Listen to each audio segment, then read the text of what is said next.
One of the tools at your disposal in the index trading system members area is this settings monitor.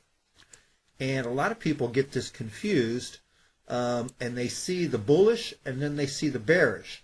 And they think that it's a market direction. You know, bullish means going up, bearish means going down, which is not really at all what it is about, because as you see in the bullish, we do have 4 settings that are recommending a move to the upside, and as you see, the other 12 are recommending the downside, and of course on the other side it's the opposite.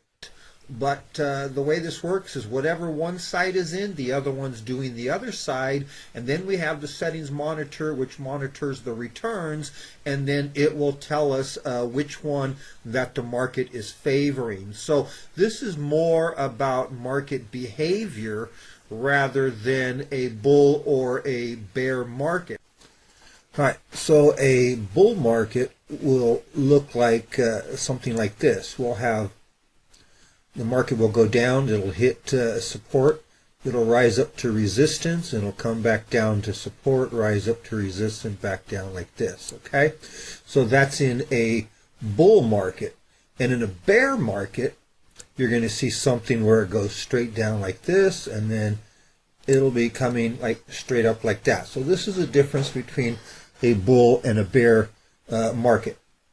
Now, with the index trading system, we have bullish settings and bearish settings, and what they're doing is they're a behavior, so they're tracking the behavior. So, for example, a bullish setting, when we get to a point of resistance, it will have us go to the downside. When we hit support, it'll have us go to the upside.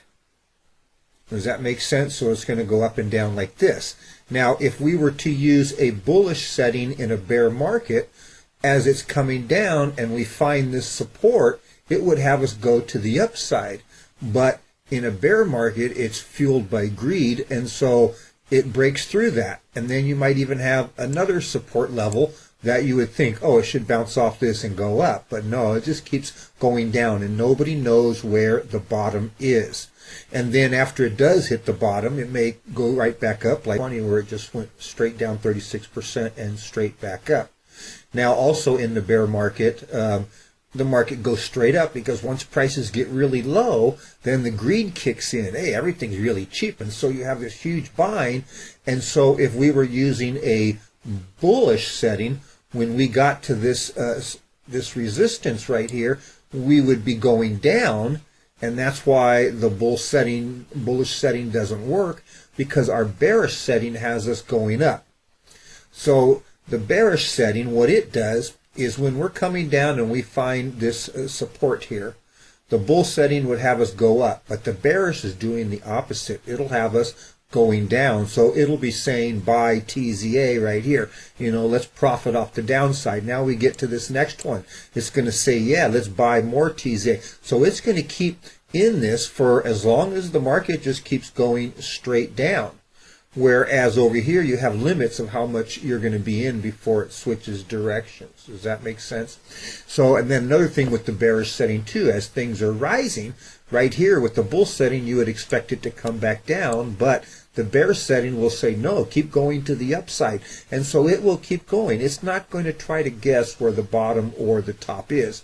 And then eventually the market will reverse. So, for example, if it's crashing right here, and then it reverses and it starts to go back up, now the bearish setting will have us go into the upside.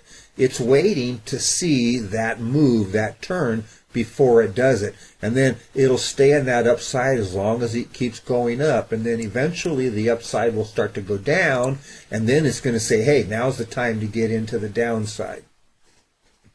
So the bullish settings will predict when the market's going to switch directions, and it has us switch ETFs before it happens. So the bearish, they do the opposite, and it will have us switch ETFs and market direction only after the market itself starts moving in that direction. So instead of trying to predict where it's going to change, it waits for it to happen, and it waits for a confirmation so that we know when it's going to change, and then we go in that direction. Well, thank you for watching, and I hope that helps you understand more the difference between our bearish settings and our bullish settings and how they monitor the behavior in the markets differently.